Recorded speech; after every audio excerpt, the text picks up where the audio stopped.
मेहर बाबा का साथ उन्होंने जो इतने साल गुजारे तो उनका क्या अनुभव है।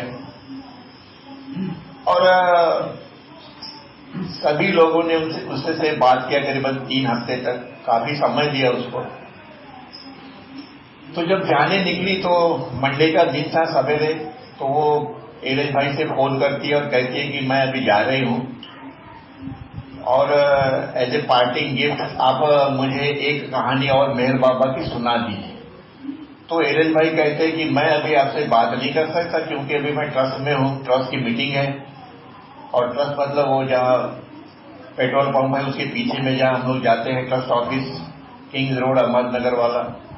और वहां पे सब ट्रस्टीज और ये सब आए हुए थे, बिजी थे वो। हफ्ते में 3 बार या 2 बार आते थे ट्रस्ट के अंदर में। तो बोले अभी तो मैं आपसे बात नहीं कर सकते क्योंकि, और वैसे भी बोले मैंने आपको बहुत कुछ बताया है मेहर बाबा के बारे में। और पर वो जिद करने लगे कि मुझे 5 मिनट आपसे मिलना है, ज्यादा नहीं मिलना है। तो वो एरज भाई ना बोलते थे और वो हाँ बोलती थी। तो उसने, एरज भाई ने सोचा कि अभी कुछ छोड़ने वाली नहीं है लड़की अपने को, इसको 5 मिनट दे दो। तो उसको बुलाया और ट्रस्ट ऑफिस में आई। तो एरज भाई से कहते कि आप एक कहानी सुना दीजिए मुझे बस इसकी, मेहर बाबा के बारे में जो आपको मालूम है। तो एरज भाई ने वो 1931 में जो मेहर बाबा के साथ में जो अमेरिकन लड़की का जो आई थी मिलने के लिए बाबा को, वो घटना उसको सुना दी। और वो सुनने के बाद में वो इतने आनंदित हो गई कि वो खुशी खुशी अपने घर यूरोप में चले गई, जहां पे भी रहती होगी वहां पे। और लड़की ने कहा कि एक मैं बाबा की कहानी सुनना चाहती हूं। और जब कहानी सुनाई तो सुनकर वह बहुत खुश हो गई और वह विदा होकर चली गई। और कहानी कौन सी थी? जो पुरानी कहानी 1931 की कि वो लड़की आत्महत्या करना चाहती थी। अब ये लड़की का भी वही हाल है। तो कुछ दिन के बाद में बाबा के कोई प्रेमी थे, वो एरज भाई के पास में गए और कुछ मीटिंग या कुछ प्रोग्राम चल रहा था। तो एरज भाई से कहते हैं कि आपने किसी लड़के को आत्महत्या करने के लिए बोला है क्या? बोला मैंने तो कुछ नहीं बोला। मैंने बोला वो एक लड़की थी, उसको मैंने वो कहानी सुनाई थी आत्महत्या की, बाकी मैंने कुछ नहीं बोला उसको। तो वो कहते हैं कि एरज भाई जानना चाहते थे कि भाई मामला क्या है, एक्चुअली क्या हो क्या गया। तो प्रश्नकर्ता जो था उसने पूछा कि जो अमेरिकन महिला जो थी, जिसको यूरोपियन महिला जिसको आपने कहानी सुनाई थी, जो 1931 में जो घटना घटित हो गई थी, तो वह जो कहानी है वो इस यूरोपियन लड़की को दिल को बहुत छू गई। मतलब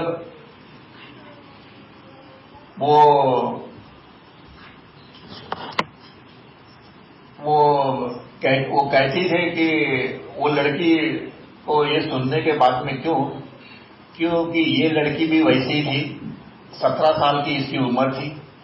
और जिंदगी में सिर्फ दुख है, ये दुख उसको सुख तो कोई मालूम नहीं था।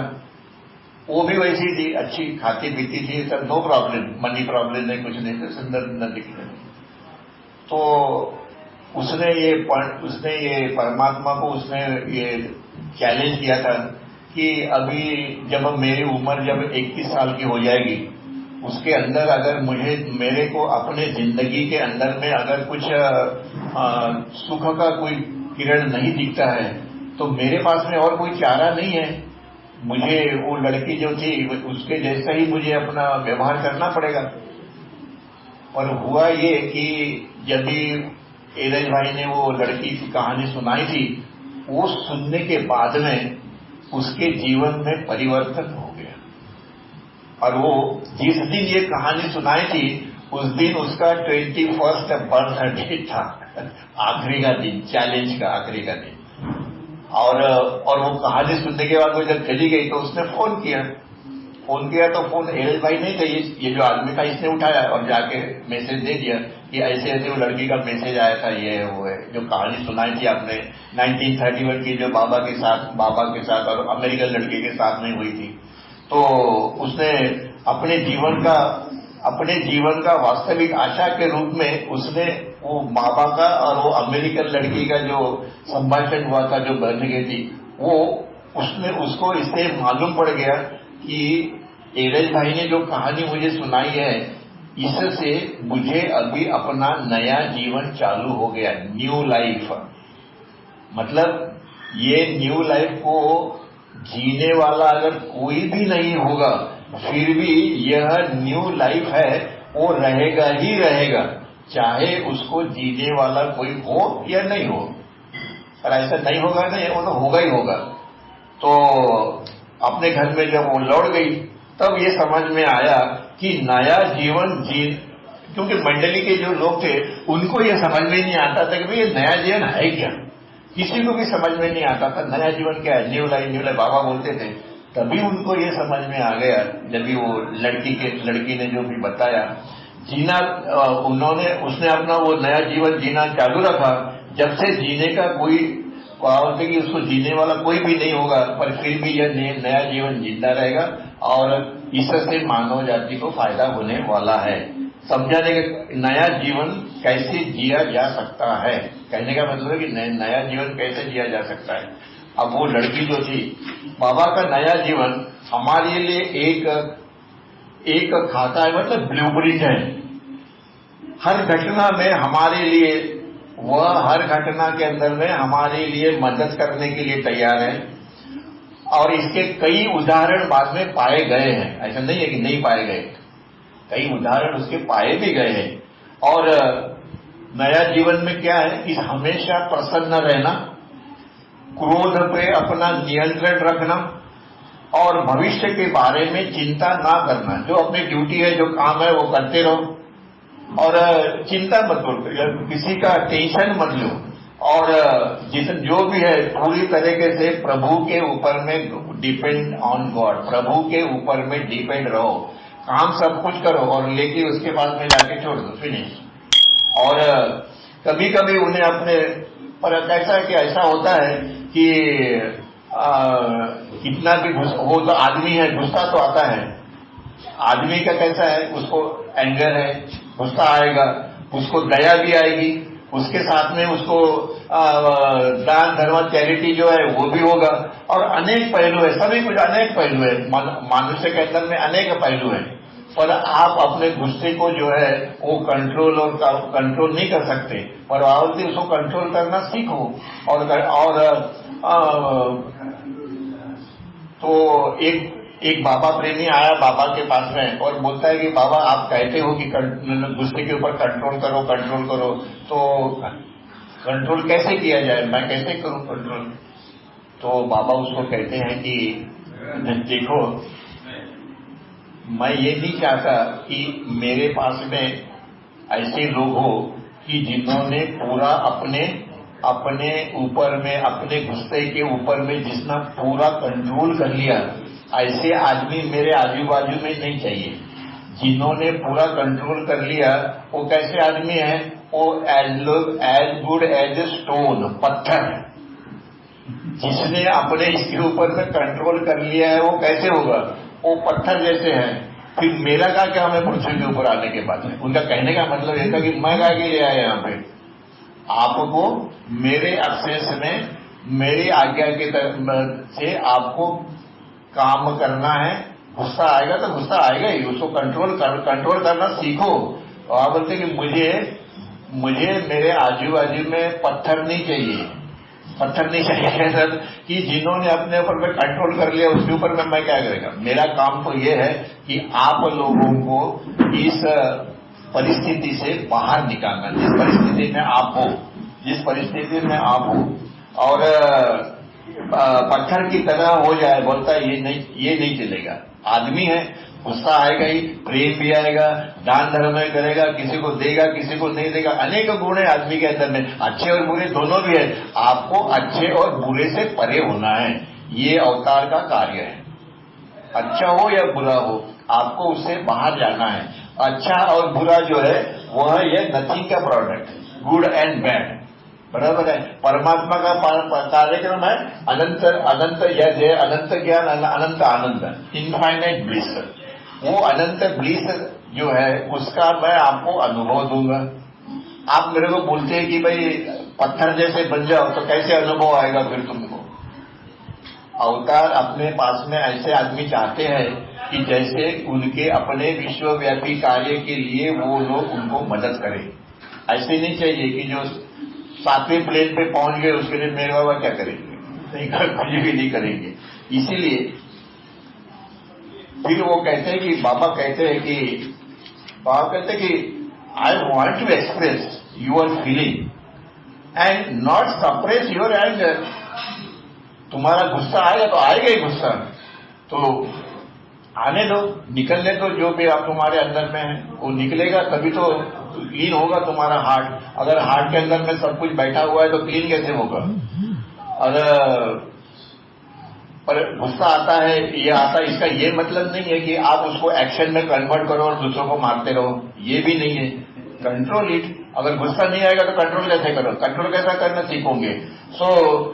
फिर बोलते फिर आपको मेरे पास में आके मेरे अपने गुस्से के ऊपर में कंट्रोल के लिए आशीर्वाद मांगने के बगैर आप मुझे ये मांगो कि बाबा उसको कंट्रोल करने के लिए मुझे शक्ति दो, गिव मी द स्ट्रेंथ, कि जिसके वजह से मैं उसको कंट्रोल कर सकूं। और make you aware of your anger, तभी तो तुमको मालूम पड़ेगा कि तुमको गुस्सा आ रहा है। और उसके बाद में फिर आपको क्या करना है? इसके बाद में आप सब कुछ करोगे, गुस्सा आ गया आपने कर दिया, उसके बाद में आपने मैंने आपको अवेयर कर दिया, उसके बाद में माफी मांग लो मेरे से, क्योंकि गुस्सा आने के बाद तुमने कुछ ना कुछ तो भी किया है। तो फिर आस्क फॉर द पार्डन।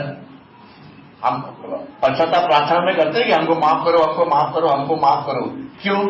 इसीलिए कहते हैं कि तुमको तो सब कुछ आने वाला है, और इसीलिए आपको पता होना चाहिए कि अपने आप में ये है जो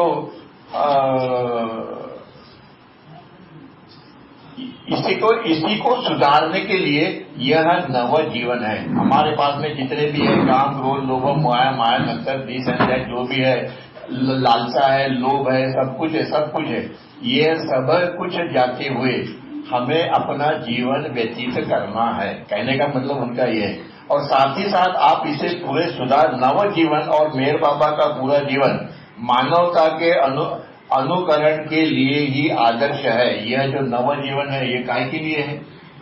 ये हम लोगों के लिए है कि हम लोगों का गुस्सा है, टेम्पर है, एंगर है, जितना भी है, इस सब को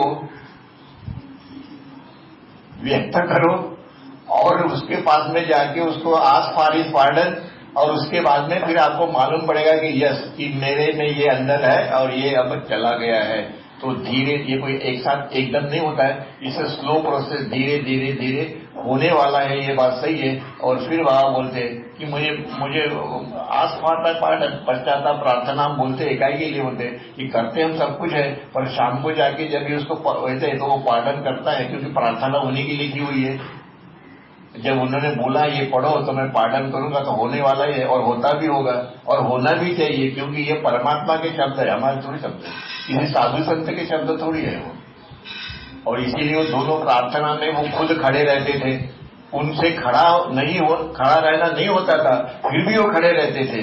एक बाजू में एक आदमी ऐसा पकड़ के रखता था, एक बाजू में एक आदमी पकड़ के रखता था, और फिर वो प्रार्थना में, और इतना पेन उनको होता था, और बढ़ते भी थे, इतना पेन है फिर भी मैं रहता हूँ, खड़ा रहता हूँ। क्यों?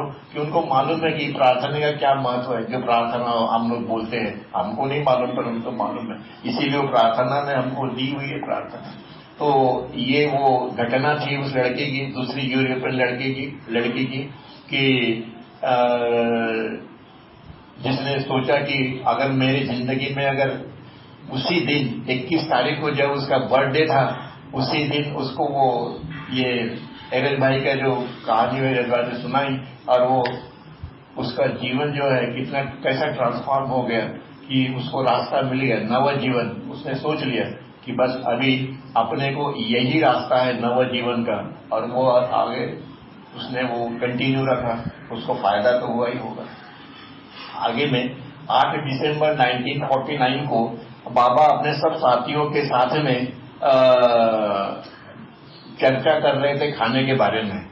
अब बाबा का वहां पे कैसे रहता था कि भाई पैसा खत्म हो गया, सबसे पहली बात तो पैसा खत्म हो गया, ये खत्म हो गया, वो खत्म हो गया, पर ज्यादा क्या, पैसा खत्म हो गया। सारे ब्रह्मांड का स्वामी है पर पैसा इनके पास में है नहीं है। देखो कैसा ये है। तो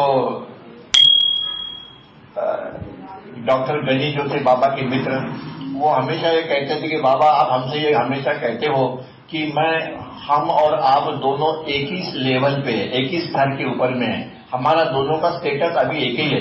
क्योंकि मेरे बाबा बोलते मैं भी साधक हूं और हम भी साधक है, तो स्टेटस दोनों का एक ही हो गया। और पर वो बोलते कि बाबा मुझे कोई समानता दोनों में नजर नहीं आती। क्या बोलते, समानता नजर नहीं आती। मुझे क्या लगता है कि बोलते हैं ये सामने, आपके सामने में ये जितने भी आपके साथी लोग बैठे हुए हैं, ये सब चूहे हैं, रैट्स सब चूहे हैं।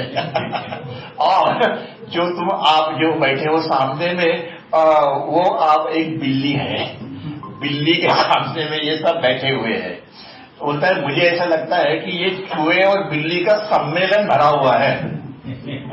आप हमको ये बोलते हो कि हम और दोनों एक ही लेवल पे, एक ही स्तर पे है, पर मुझे ऐसा कुछ लगता नहीं है। पर वो मेहर बाबा के सामने में सब कुछ बोलता था, क्योंकि वो मेहर बाबा का बाल मित्र था, एक ही क्लास में पढ़ते थे, फर्स्ट स्टैंडर्ड से आखिरी तक शायद ऐसे होगा।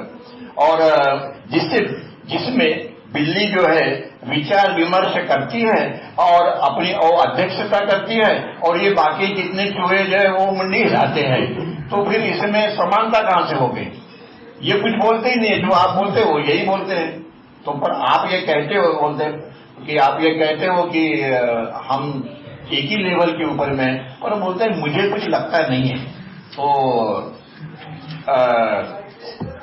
सभी जो मंडली के लोग हैं ये आपके सामने में मुंडी हिलाते रहते हैं, यही मैंने देखा है। ऐसा लगता है कि सभी आपके कहने के ऊपर में सहमत है।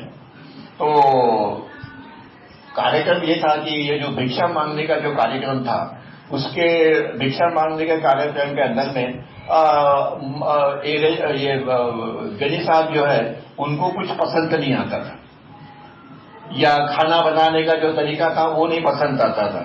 तो बाबा ने कहा कि ठीक है, मैं ऐसा करता हूं गनी साहब, आप ये पूरी जिम्मेदारी आप ले लीजिए कि कभी किसको भिक्षा मांगने भेजना है, 2 आदमी को भेजना है, कि इधर भेजना है, उधर भेजना है, सवेरे भेजना है, शाम को भेजना है, दोपहर को भेजना है।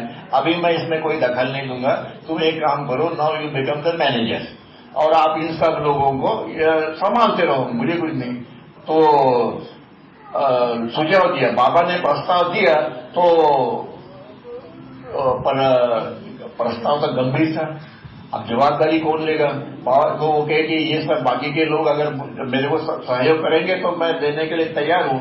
तो सब लोगों ने बोला नहीं बाबा, जो कुछ आपने अभी तक चल रहा है हम उसी को चलने देंगे, इसमें कोई बदल नहीं होना चाहिए। तो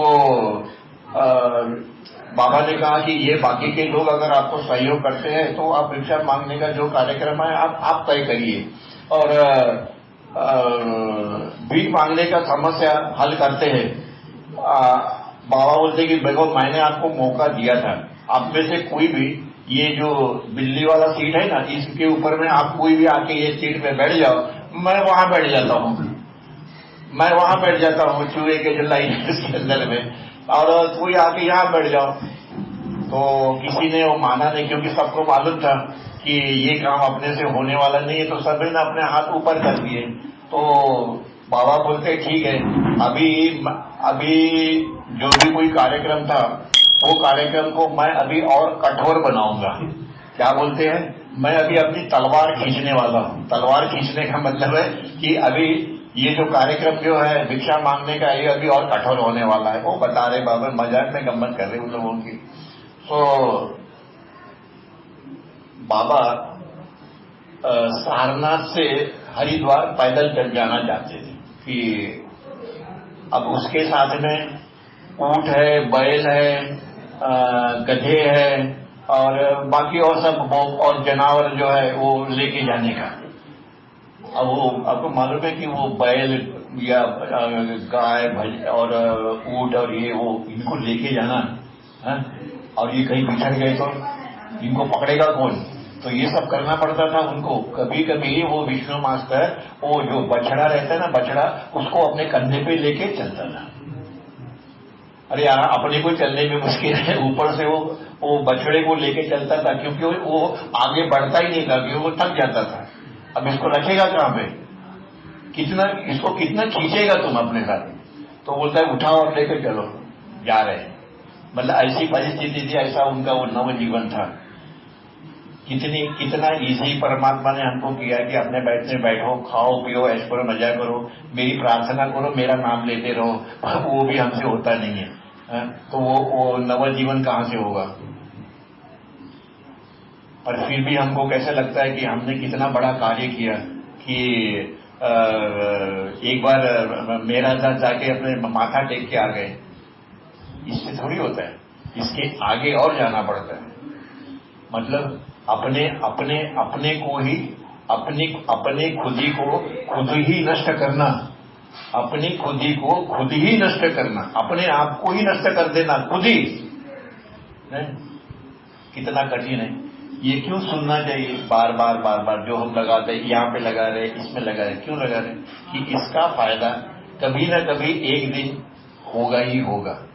जैसे वो लड़की को 4 साल के बाद में हुआ, 4 साल उसको लग गए ये सोचने में कि अपने को नया जीवन क्या होता है मालूम नहीं है, पर वो कहानी सुनते ही उसको क्लिक हो गया।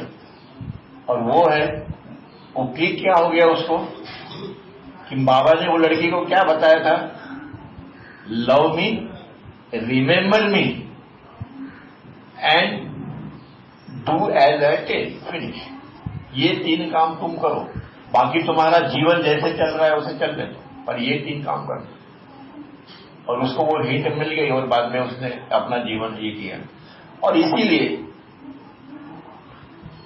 ये इतनी तकलीफ और ये सब होने के बाद में बाबा ने ये डिसीजन लिया कि ऐसा करते हैं कि इसमें से कुछ आधे जानवर जो है वो मालगाड़ी के द्वारा वहां पे भेज देते हैं, देहरादून हरिद्वार भेज देते हैं, क्योंकि ये इन लोगों से होने वाला नहीं है। आधे उन्हें भेज दिए, पर आधे तो थे उसके अंदर में, सभी नहीं भेजे, आधे भेजे थे। और फिर बाबा कहते हैं कि देखो 1000 रुपया जो अपने को मिला था, नाथ और खरे साहब को जो हमने सब कपड़े दिए थे अपने पहने हुए, मेरे भी और आप सब लोगों के कपड़े और ये सब मिला के, तो उसके 1000 रुपए थे, उसका हिसाब उन्होंने दिया। कुछ इधर खर्चा हो गया, उधर 1000 रुपए सब खत्म हो गए। अब क्या करने का, बाकी पैसा लाएगा किधर से? मतलब धीरे धीरे अपना जो अट्रैक्शन है मनी के ऊपर में और ये इसके ऊपर में, वो कैसे वो कम करते जाते हैं धीरे धीरे धीरे धीरे धीरे। तो अतिरिक्त पैसा अब अगर मालगाड़ी से भेजना है तो वो रेलवे वालों को तो पैसा देना पड़ेगा ना, वो कैरेज का पैसा देगा कौन? तो उसके लिए 400 रुपए चाहिए, तो फिर 400 रुपए कहां से आएगा? 400 रुपए के लिए उन्होंने फिर बंदोबस्त किया।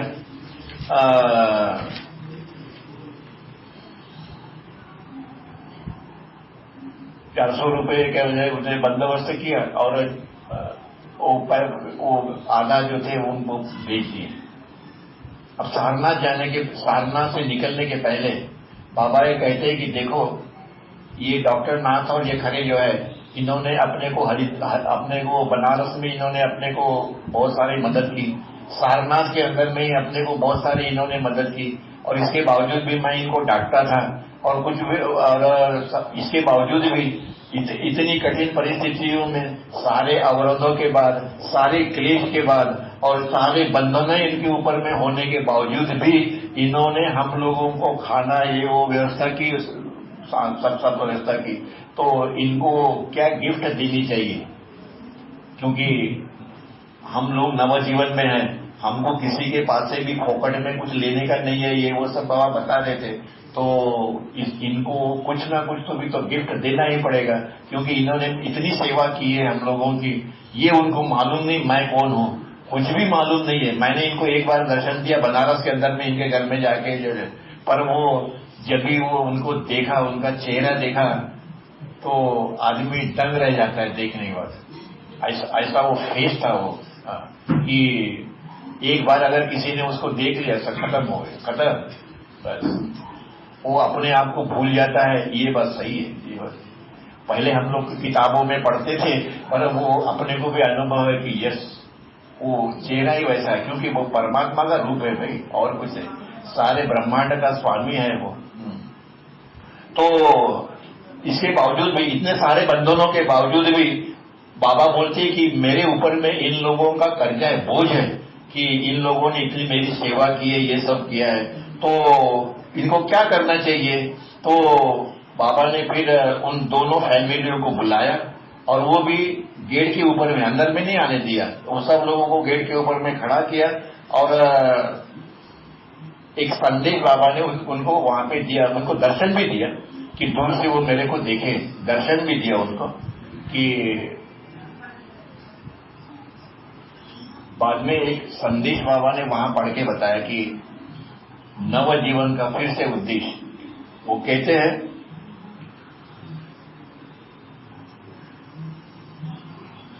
नवजीवन के अंदर में, शुरुआती के अंदर में, क्योंकि नवजीवन रियली 1 जनवरी 1950 से चालू होने वाला है। अभी तो ये सब ट्रेनिंग पीरियड चालू है फिलहाल 31 दिसंबर तक। तो ये नवजीवन की इस शुरुआत के अंदर में ये दोनों फैमिली जो है, इन्होंने यह मेरे साथ में जुड़े रहे, और उन्होंने जो कुछ भी दिया वह भिक्षा के रूप में ही दिया, समर्पित किया, और बड़े प्रेम से उन्होंने यह सारा मेरे को अर्पित किया, और मैंने इस भिक्षा को और अधिक प्रेम से मैंने स्वीकार किया। बड़े प्रेम से मैंने इनकी जो भिक्षा दी है, इनको मैंने स्वीकार किया है, और वो भिक्षा के रूप में ही था, और है भी। उसके बाद में वो कहते हैं 12 दिसंबर के बाद में बाबा बोलते कि ये इनका कनेक्शन मेरा जो भी है वो खत्म हो जाएगा, और कनेक्शन खत्म होना चाहिए। इस नवजीवन की भावना की वास्तविक रूप में बनाए रखना चाहिए। मुझे इस तरह से मदद नहीं मांगना चाहिए था, जो मैंने ऐसी मदद उनको नहीं मांगनी चाहिए थे, क्योंकि हमारे जो निर्धारित जो मैंने नियम बनाए थे, उस नियम के अगेंस्ट में ये था।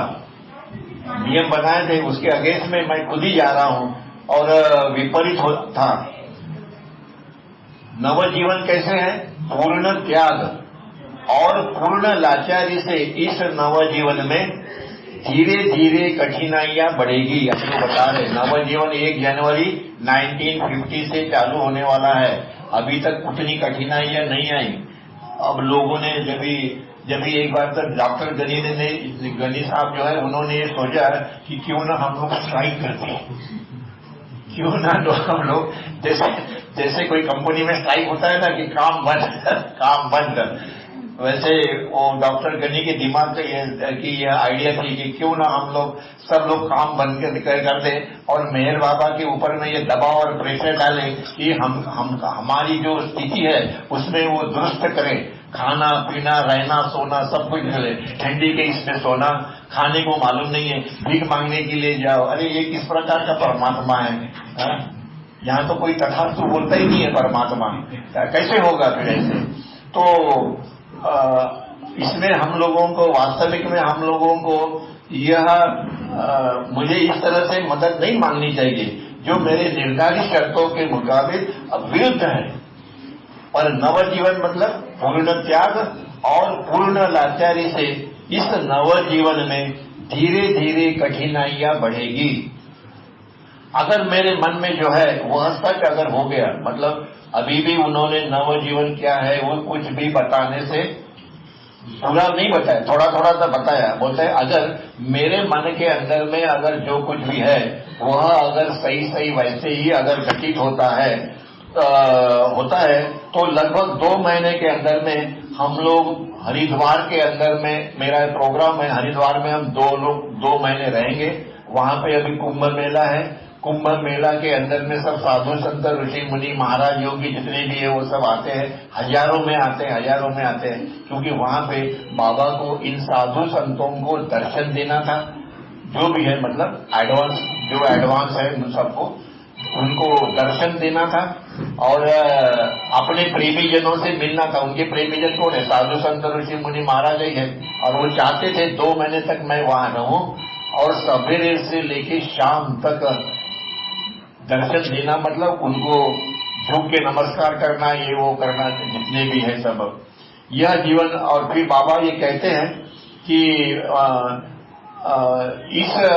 इस कठिनाइयों में, जैसे लोग गंगा में, मैं वहां जाऊंगा हरिद्वार में तो सब डुबकियां मारेंगे, तो तुम लोग इन कठिनाइयों में डुबकी मारने का मतलब कठिनाइयां और बढ़ेगी।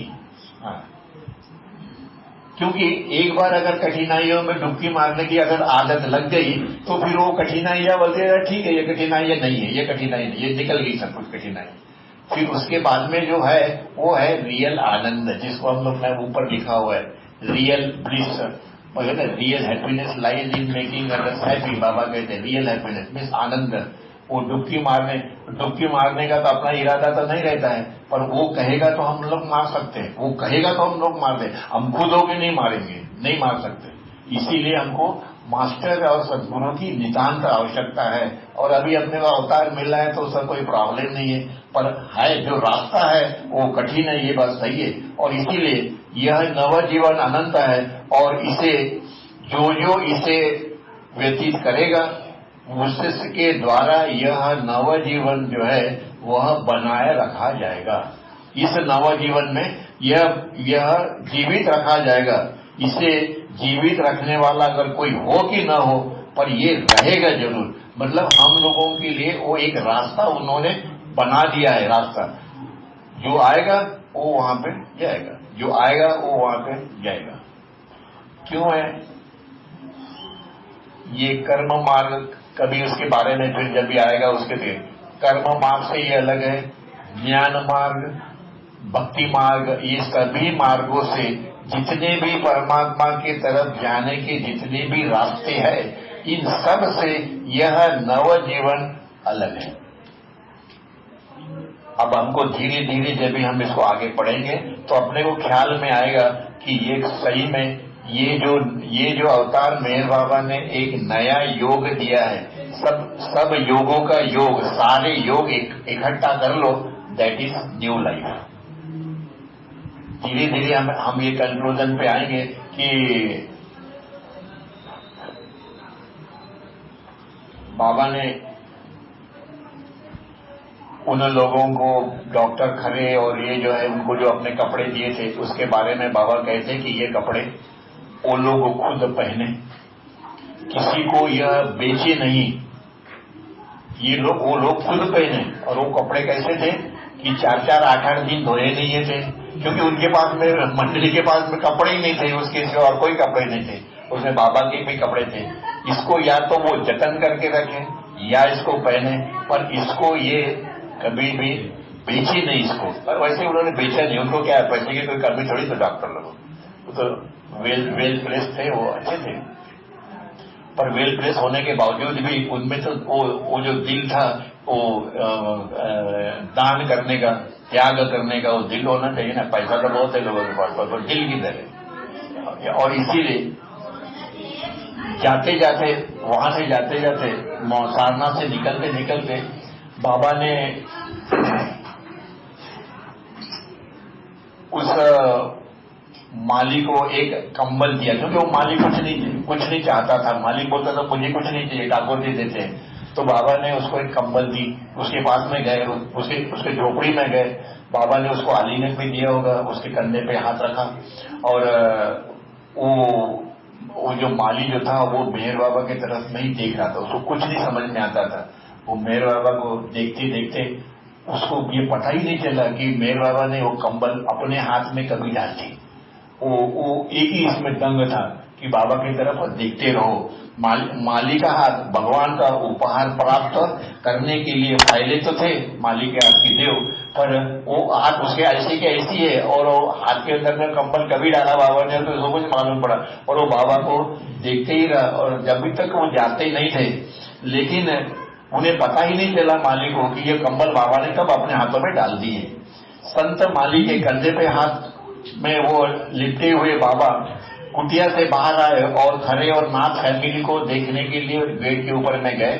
वहां से दूर से ही बाबा ने उनको दर्शन दिया और वो लोग फिर उसके बाद में चले गए। फिर उसके बाद में निस्वार्थ भाव से जो भी सेवा डॉक्टर नाथ और उन्होंने की थी उससे बाबा बहुत प्रसन्न हो गए। और वैसे देखा जाए तो अवतार मेहर बाबा के इस विश्वव्यापी कार्य के अंदर में ये दो डॉक्टर पहले से ही नियोजित थे कि आपको वहां जाना है, आपको बनारस में ही जाना है, आपको ये करना है।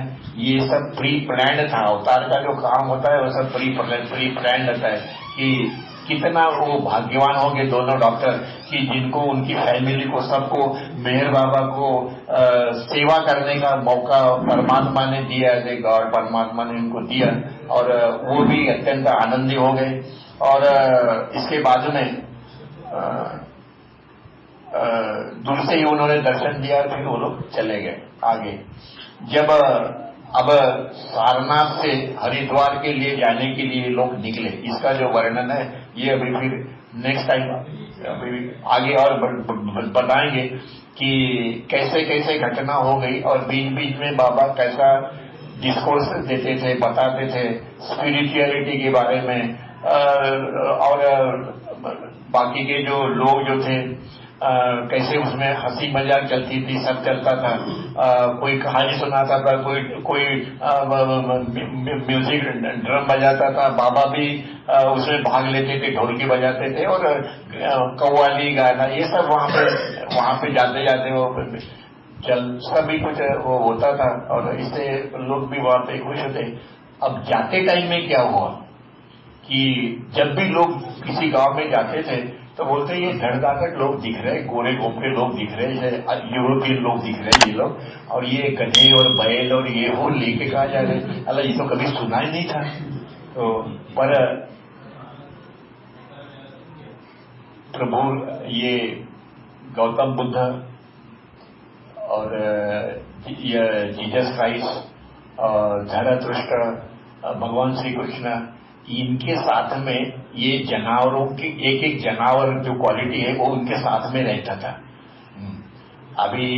और उसका वर्णन अभी नेक्स्ट टाइम आएगा तो मैं बताऊंगा कि ये जितने भी है, क्यों कि मानव का ही उद्धार नहीं करना है उसको, उनको उद्धार तो उनका भी करना है जो लोअर फॉर्म है, लोअर फॉर्म जो है एनिमल्स है उनका उद्धार भी करना है। और उसके लिए ये सारा का सारा जो ड्रामा जा रहा है ये सब उसी का परिणाम है। इसलिए आप देखो पुराने जमाने में कुएं से पानी निकालने के लिए पूरे इंडिया में बैल का उपयोग होता था। बैलों के द्वारा वो बड़ा चमड़े का वो रहता था, वो वहां से पानी निकालते थे, मोट बोलते थे जिसको। आज वो बंद हो गई है धीरे धीरे। क्यों? कितना तकलीफ होता होगा वो बैल को, इतना बड़ा वो सवेरे से लेके 3-4 घंटे तक। अरे भाई वो भी आदमी, वो भी ये है, सोल है, आत्मा है, उसमें भी प्राण है। नया अभी जो युग आया है इसके अंदर में जितने भी पहले सामान ढोके जाते थे, ये है वो है, ये बैल है, गधे है, ये ऊंट है, इसके ऊपर में लादो जितना भी है और लेके चलो, और वो बेचारे चलते थे। वो सब बंद हो गया कि नहीं हो गया? 90% है, अभी 8% है। अभी अवतार मेहर बाबा की जय। अभी नेक्स्ट टाइम में वो डिटेल में उसका वर्णन करेंगे तो बताऊंगा। जय बाबा। मेरे प्यारे ईश्वर के भक्तजनों, इस वीडियो को लेकर आपकी क्या राय है नीचे कमेंट करके जरूर बताइएगा। और अगर आपको यह वीडियो अच्छा लगा हो तो इस वीडियो को लाइक करिएगा और शेयर करिएगा और ज्यादा से ज्यादा लोगों तक पहुंचाइएगा। और इसी प्रकार के और भी इंस्पिरेशनल वीडियोज के लिए सब्सक्राइब करें हमारे यूट्यूब चैनल को और फेसबुक पर फॉलो करें हमारे पेज को। धन्यवाद। जय मेहर बाबा।